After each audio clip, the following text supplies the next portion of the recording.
Darby cast. I bet a bunch of you are salivating, chomping at the bit. You're saying to yourself, Economics Wednesday last week, with that whole thing about Chuck E. Cheese and Elon Musk, it was almost too on point. It was prophetic. Of course, we're back on an Economics Wednesday. You think I'd leave you hanging on an Economics Wednesday? Wake up. You know, I've had a couple people ask me, a couple buddies. They say, "Do you go into this? Do you go into this with notes? Do you plan anything that you're going to talk about?" And the answer to that is absolutely not. I go in guns blazing, and whatever happens, happens. That's how you do it. That's how you're a pro. You know you're a pro if you're waking up, you're doing it every day, you're drinking your coffee, you're showing up, and you're putting your best foot forward. That's the approach of Brett H. Whiskers. Huge character in the Darbyshire series. And if you haven't bought the books yet, boy, have I got news for you. You are missing out. Don't be a dummy. Go to Amazon. Everybody gets stuff off Amazon these days. Okay? Amazon, Barnes & Noble, Walmart.com. It's on every e-reader. Just get the book. Get the book. If you hate this podcast, still buy the book. Do it. Why the hell not? But it's Economics Wednesdays. And Elon Musk and Chuck E. Cheese were discussed last Wednesday. And you're probably thinking to yourself right now, you cannot follow that up. That podcast was perfect. It was a stand-up special, and you never let up. And it was beautiful. It was organized chaos. And now you're telling me that was straight off the cuff, you son of a bitch? And I am saying that. I'm saying that to you right now. And a lot of you like the Todd podcast, obviously. And so I kind of want to, on this Economics Wednesday, it's one of your favorite days. It's quickly becoming one of your favorite days. Out of respect for knowledge about economics. And today, Economics 101, the economics of Derek. And you're scratching your head already. I can see you scratching your head and saying, economics of Derek? And I'm saying, fuck yeah, it's the economics of Derek. Ever heard of it? And if you haven't, you're a little late to the party, but we're going to rip into it. So let me paint you a picture. Let me do it right. So there's a fella, and we all know Derek. We know him well. Barely made it through high school, and his parents didn't really help him out. They actively sabotaged him by buying him a lifted truck. He asked for it, and they didn't say, no chance, Derek. Fuck you. They didn't tell their son that, and they should have. So he gets the lifted truck, right? He's got a Chevy Silverado, and it's gold, and it's lifted way too high. And you know where he drives it? He drives it straight to the Dickie store, and he buys some Spy sunglasses, a Famous Stars and Straps hat, some Skin Industries, whatever the fuck that was. He buys some Dickies super like construction-y pants, some Volcom socks, and some Etnies. And oh boy, you didn't think that was going to go off the rails a little bit, Mom and Pop? You didn't think the lifted truck would quickly snowball into a cataclysm of nonsense? Newsflash. Hey, that happened pretty quick. Whoa. You should have just taken the car away or just said like, hey, we're going to take this thing and we're going to lower it. But you didn't do it. But somehow Derek, he graduates from high school. He graduates from high school. Remember, we're in Economics 101, Economics of Derek. Welcome to the class. And Derek graduates from high school, and remarkably, like, he had a girlfriend, and she was so much better than he was. So much better. And she had plans for her life, and she executed them. But you know what she did? She applied to a couple colleges on behalf of Derek. And so Derek gets into a school, and it's not a good school. It's not. What school am I talking about? I'm obviously talking about ASU. And the people who went to ASU, listen, you could get upset about this, but you know, you got C's in high school and you still wanted to go to college and you went for it, but there were probably a lot of Dereks there, weren't there? an unreasonable proportion of the student body of like 60,000 were named Derek. Confusing? I don't think so. So Derek goes to ASU, and like a scholar, he decides, I'm going to major in sociology. Because why not? Derek wants to study people, or whatever sociology is now. It's just a bunch of GEs and garbage and nonsense. And you're looking at Derek and you're like, Derek, you're not like a raging hot chick or a student athlete. You have no business in the sociology department. But he's joined a frat, and he's doing all right. Derek's doing all right in the frat. People like him. He knows how to tap a pretty mean keg. And that's cool. So he squeaks by. He gets his degree from ASU in sociology, and Derek graduates, let's say, in about 2012. And he is expecting, because he's a college grad who knows how to tap a keg, that he's going to get job offers from wherever. And they're going to want to pay him a fuck ton of money. So Derek goes to monster.com because he has never been told before that there's a little bit more to finding a job than just throwing your shit up on Monster. And so he blitzes out like 400 resumes and he gets no bites. And he's like, this sucks. Fuck. And he's packing a lipper and he's just trying to relax, but he can't because he's like, oh, what am I going to do? And it's like, Derek, I don't know, man. You've made some weird choices real early. This is going to be an uphill battle. We're going to try. Econ 101, economics of Derek. So Derek, he's struggling in his job search, and like an absolute pro, and there's a lot of people who did this. There's too many people who did this. They got into the job market, found out that there wasn't anything that they thought was good enough for them. And so they were like, you know what? I got to do this right. I got to go to grad school. I've got to go to law school. I've got to become either an attorney or a psychologist or get an MBA. And there's some people who have done that over the past couple of years, and they've done great. But a large proportion of the master's degree holders and the JDs, the lawyers, the attorneys, they how did we allow this to happen? How, Derek's parents, you dropped the ball again. Your son told you, hey, I want to go to law school. And you didn't say, Derek, that's not how you're wired. You don't fit that vibe. You're not good with verbal communication. You aren't. I don't think you've ever researched anything in your life. You're not a good presenter. You don't know how to lie. You're trash, Derek, at least at those skills. We love you. You're our son. But law school? Derek is having none of it. He's in this defiant stage. So he goes and he gets a bunch of Adderall and he takes way too much of it. And then he supercharges his test taking ability to a dangerously radical level. It is really off the charts. And he does so well that he somehow passes the LSAT. Somehow. Barely passes, but he passes. Everyone was expecting him to get a hard 0, maybe a 5%. But whatever the passing rate is, he did it. And that's kind of an odd thing too. That's an odd phenomenon as well. Is people who pass the LSAT and they don't do like super well on it, but they still want to go to law school. That's like, where's the introspection? Where's the self-awareness? Where's the ability to say, I don't think I'm going to get into like a top 25 law school. Maybe I should try something else. If you pass the LSAT, but you barely pass it, you understand we live in the most litigious times ever. Law is incredibly complicated, and you are toe-to-toe with people who are incredibly smart. That are absolutely going to just trash you. But the Dereks of the world, you're saying to yourself, like, I can hack it. So Derek, he applies to all the schools. He doesn't get into, any of the schools that you've heard of. He doesn't go to, the Stanfords, the Berkeleys, the UCLAs, the USC.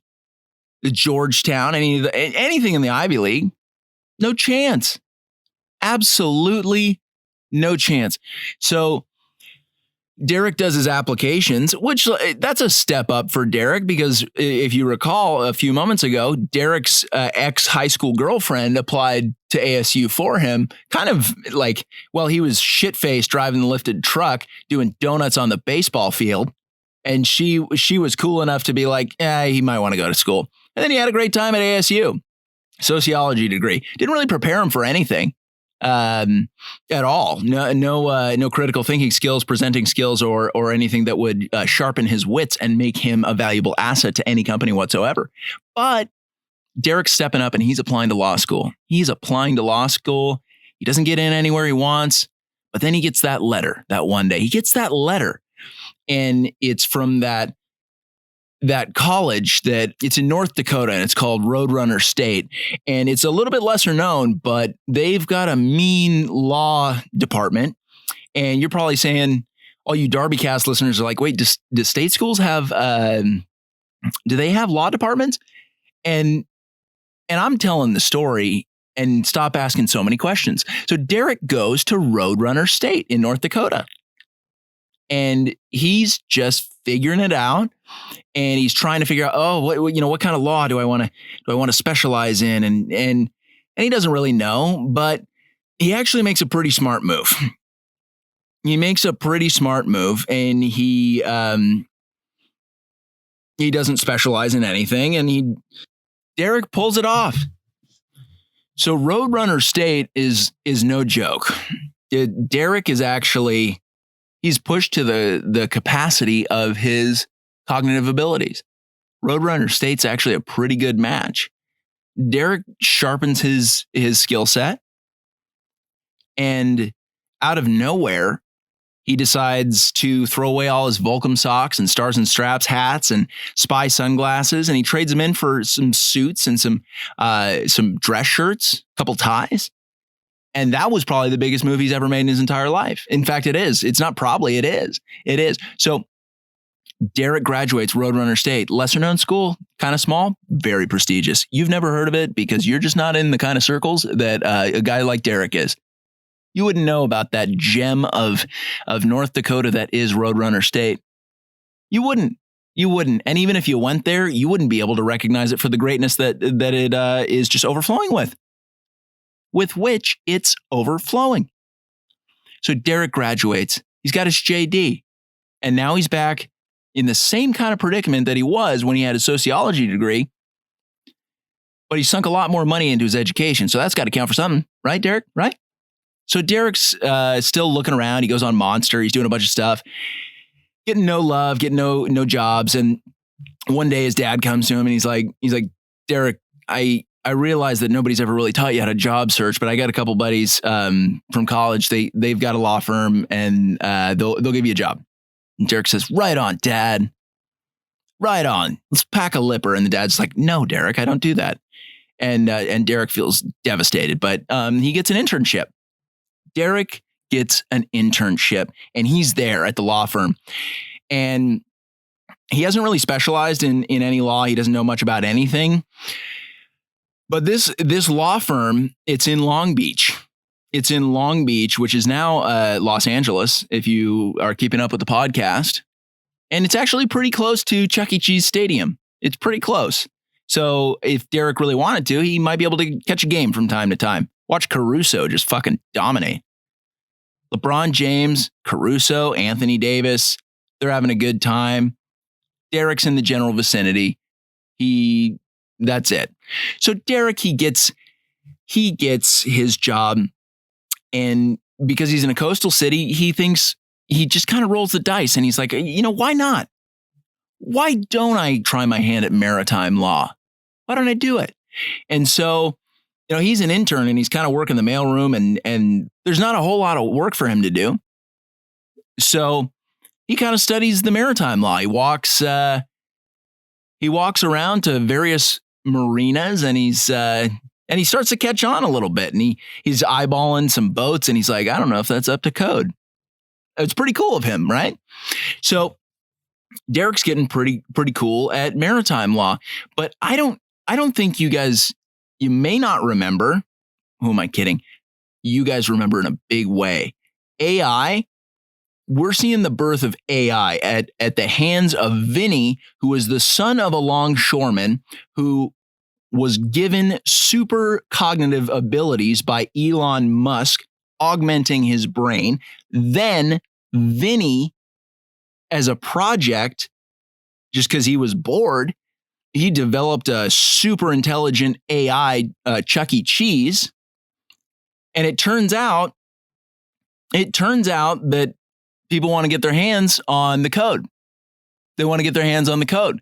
So the guy who, there's like 15 partners at the law firm because that's what law firms do now. But the main guy at Derek's law firm, the big boss, and they got money. Listen, this law firm's got money.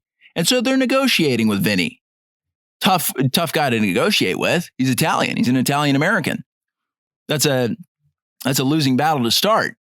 You're coming out of that, and you're just lucky you got your both your kneecaps squarely on your legs, right? You get it. So the head guy in the law firm, Jeff, used to play water polo in college, has a bit of a belly, but he's like also, you can tell that he bench presses. Doesn't do a ton of legs, but he bench presses. He's pretty top heavy. Jeff's pretty top heavy, but he's a cool guy. He can still drink beers. In fact, he does it at 11:30 in the morning most days. He's drinking beers with the other partners. Meanwhile, Derek's just kind of wandering around docks and just being like, is that paint industry standard on that schooner? And what work's getting done, right? So Jeff, he parlays with Vinny. He says, listen, obviously you can't just give me a Chuck E. Cheese because I don't want him to take over my law firm. What can you do for me? Can you give me some kind of AI? And I think a lot of people are like, oh yeah, AI is just going to take over burger joints. Yeah, it's going to be robots flipping the burgers. Listen, the AI, the robots, they're coming for attorneys' jobs, and they're coming for the jobs of doctors. So if you've spent about anywhere between $200,000 and $500,000 and taken out anywhere between 7 and 10 years of your life for your education, that's going away.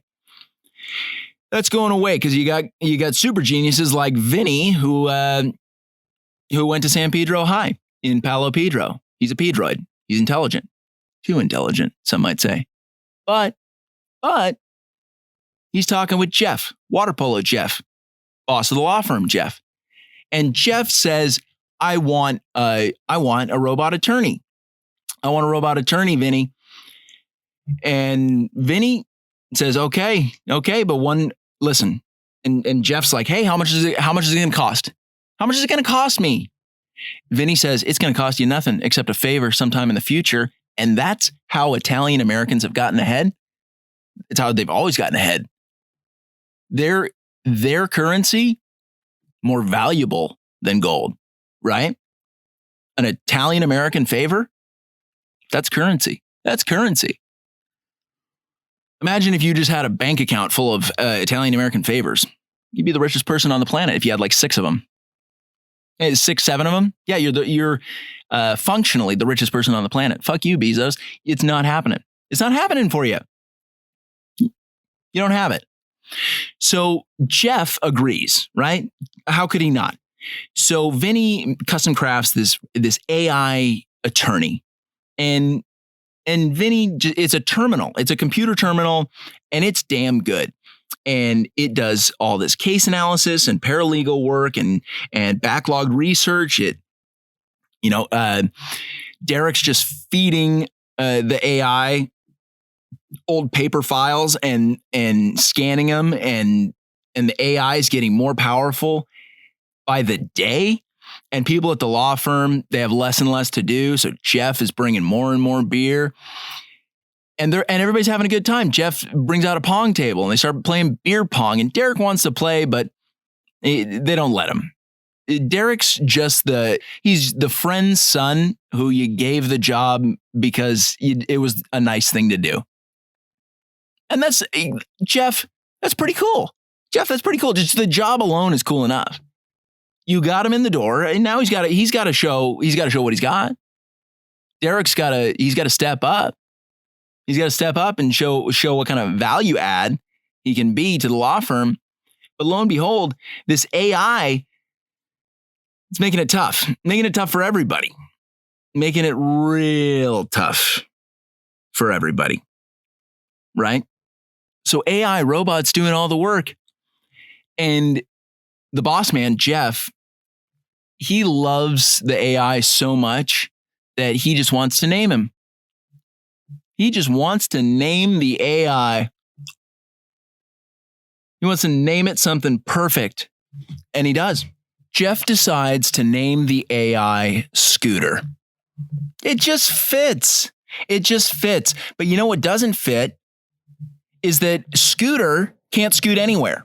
So what does Jeff do? Like a really cool guy who definitely played water polo in college for USC. He did.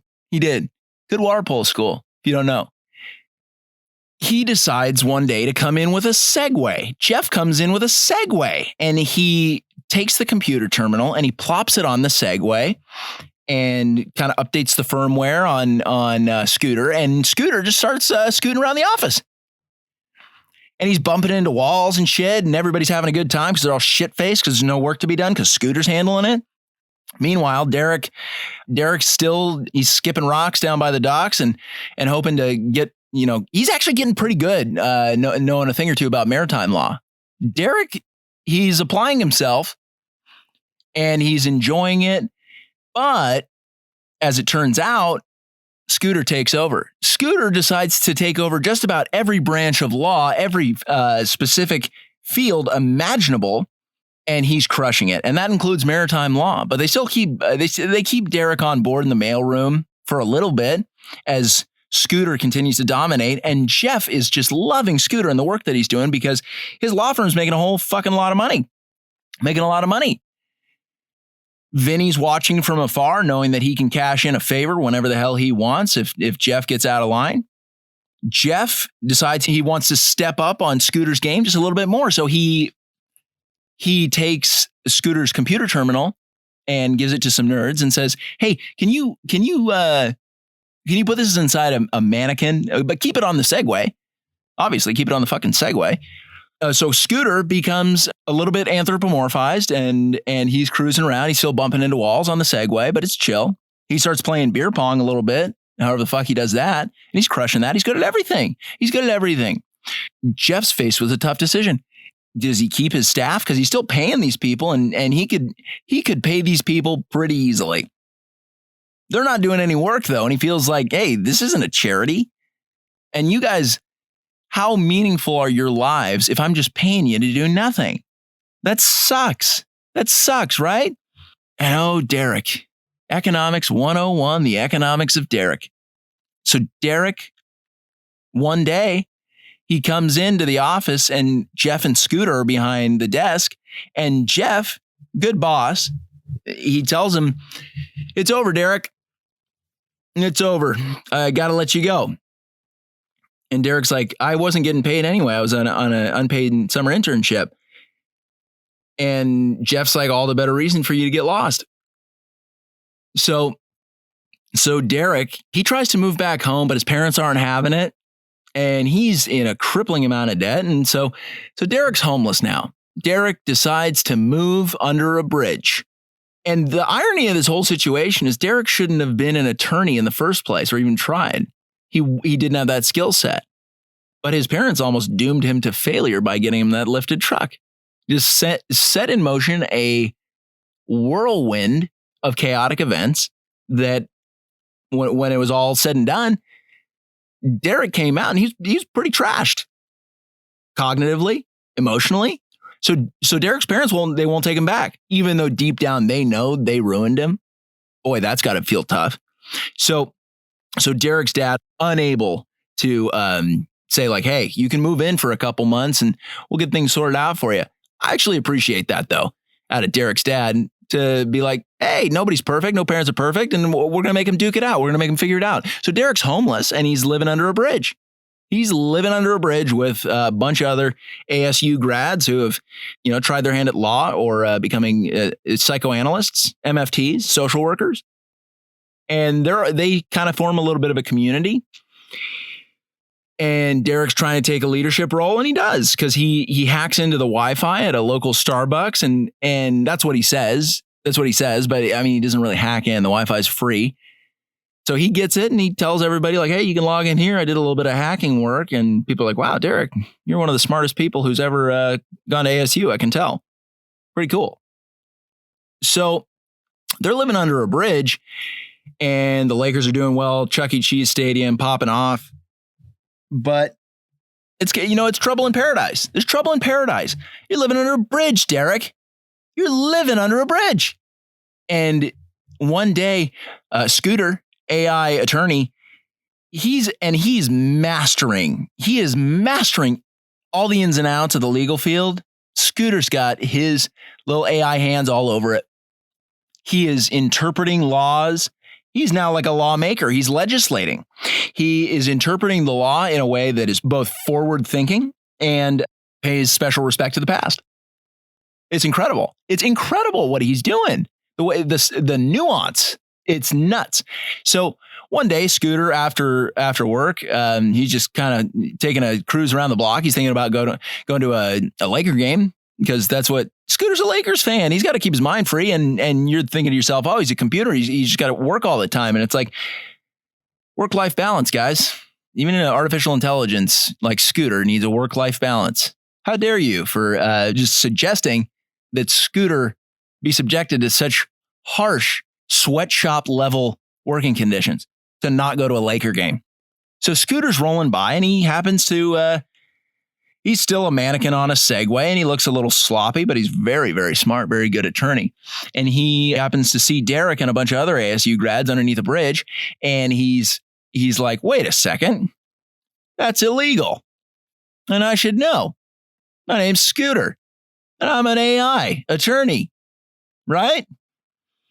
So Scooter is all about law and order, and he finds a way to just flush our boy Derek, to flush him out. Jeff has no idea this is going on. He has no idea what he's created, what he is enabled, because he didn't create it. Vinny did. You remember this. But Jeff is just so buddy with Scooter now. He even brings him like an extra bologna sandwich on Wednesdays. He's bringing a robot, an AI robot attorney, an extra bologna sandwich, and he's trying to shove it in his mouth. And it's like, Jeff, that's not how computers work. Cut it out, man. Right? So Scooter flushes Derek out towards the sea. And as Derek and company are fleeing, they're grabbing, whatever they can. They're breaking branches off of things. They run and they grab some PVC pipe. And you're asking yourself right now, why are they doing it? Why are they doing that? Because they know that Scooter's playing for keeps.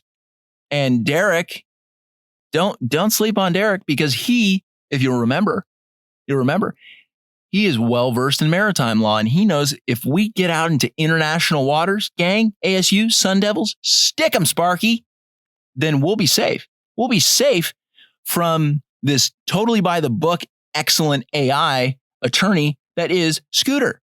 So they think they're safe. They're grabbing all these little random pieces of material, and Derek's saying, guys, we can build a raft.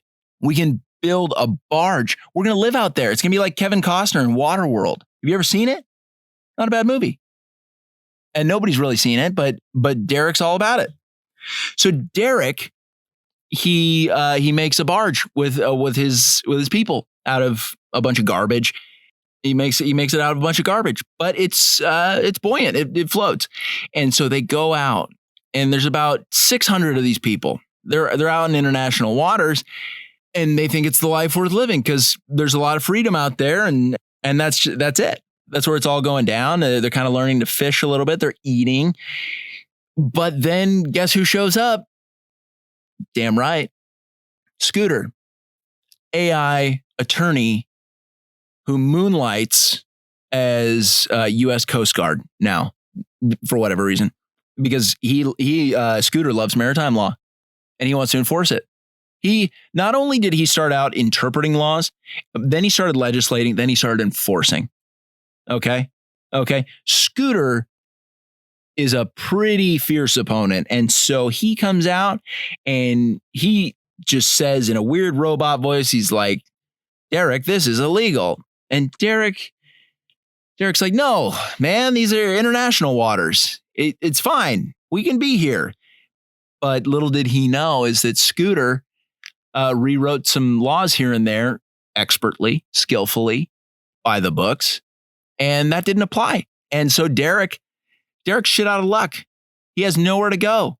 And that, I think, kind of piggybacks on a little bit of the themes of Chuck E. Cheese and Elon Musk. A little bit, but it's a little bit more of a tragedy because, Chuck E. Cheese, Elon Musk, that ended up pretty well. And I bet you're thinking to yourself right now, whatever happened with Jeff and Vinny? Whatever happened with water polo playing, law firm owning Jeff, who knew how to slug down a beer when he had to? And what happened with Vinny, super genius P-droid from Palo Pedro, who helped design Scooter? To be determined. Vinny's keeping that favor in his back pocket for whenever. That is currency. That's influence. And that's something that Derek and people in Derek's generation will never touch. Not least of all, if you went to ASU, right? Stick 'em devils. You won't. You fucking won't. So listen, that's economics 101. I realized that last time by getting into Chuck E. Cheese and Elon Musk and earthquakes and the Cascadia fault line and all the fun things that happened on that episode of Darbycast, I didn't lay out the groundwork of the economics of Derek. Economics 101, economics of Derek. And we needed to establish that. And so what do we do with these guys named Derek? I have no idea. What we're going to do with Derek because he's barely hanging on. He has been for quite some time. I guess the moral of this story, if you want to trace it back, is parents, if you see something, say something. If you see a kid in a lifted truck, find his parents. Find that kid's parents and be like, we got to have a sit down. Is he planning on going to ASU? He is going to ASU. Oh my God. Let's put a cork in this one and let's figure this out together as a community. What are we going to do? That's what it's about. That's collaboration. But listen, story it's the same kind of deal where AI is showing up in a big fucking way. And there's not a whole lot you can do about it. Even if you've attended a university as prestigious as Roadrunner State in North Dakota, and you got your JD from that hallowed institution of higher education. Man, an attorney needs Roadrunner State like a sword needs a whetstone to sharpen it. Right? I bet you were going to have a lot of applicants to Roadrunner State in North Dakota after this, if you can find it. It's tucked away. You got to do the research. But kind of the theme of this one, I know there's a lot of cool stuff that we've covered. But if you're thinking about seeking out higher education and you're not that competent, you don't have to. You probably shouldn't. Maybe you have to, but you probably shouldn't. You know what it is? It's everybody, most of the college degrees, they were easy mode for the past 15 years. And so completing undergrad is it's like an extra high school certificate. And so the way that people are differentiating themselves is with master's degrees. And some people, they are just, they're drowning. They're drowning in a lack of meaning in their lives. And they're like, maybe if I just attach a cool title to my name, I'll be able to look myself in the mirror and take myself seriously. Derek, it's not going to happen. Derek, in fact, if you do that, you're going to end up at a law firm as an intern and your only specialty, maritime law, you're getting fucked. And Derek, don't think about going back to school after that to get your MBA or to get some kind of master's in 15th century woodwinds and string instruments of the Pacific Southeast. I'd rather you didn't, Derek. Everybody would rather you didn't. Okay. What are you going to do for a job? Southern Wines and Spirits, liquor distribution. You were a cool guy in college. You knew how to tap the keg, and that's your skill set. People want to get wasted, and people want the law to be interpreted by incredibly smart people, and maybe eventually an AI robot like Scooter. That's what Jeff wants, and Jeff gets it. He played water polo. He did at USC. Fight the fuck on, Jeff, and everybody else, right? I hope some kids from USC get wind of this and they just take the vibe that they're feeling. And they're like, fuck yeah, SC, go SC. And they just take it to the 9-0 and they're just raging tonight. I don't know if the 9-0 is open, but there's going to be some frat stars who are listening to this and they're like, we should go to the 9-0. We should go to the 9-0. We should break it down. People from ASU, they have no idea what this is. They have no idea what this is because they're doing God knows what. They're studying sociology. What a mess. What an absolute mess. So, Derek, my advice to you, Southern Wine and Spirits. Be a sales rep. Be a sales rep. That way you can still wear the spy sunglasses and you'll be fine. People will be like, all right, Derek, hell yeah. But that's it. Listen, this is Darbycast. This is Darbycast. This is an Economics Wednesday, and it's been another fucking banger. They're always good. I don't understand it, but I'm also not going to complain about it because it feels good. It feels good. Darbyshire USA, at Darbyshire USA, DarbyshireUSA.com. Darbyshire Books. That's where it all started. Buy the Darbyshire books. Darbyshire, It's Not Your Fault, is out now. It was released on April 1st. Darbyshire, Welcome to the Jungle is the first book in the Darbyshire series. It's been out for a minute now.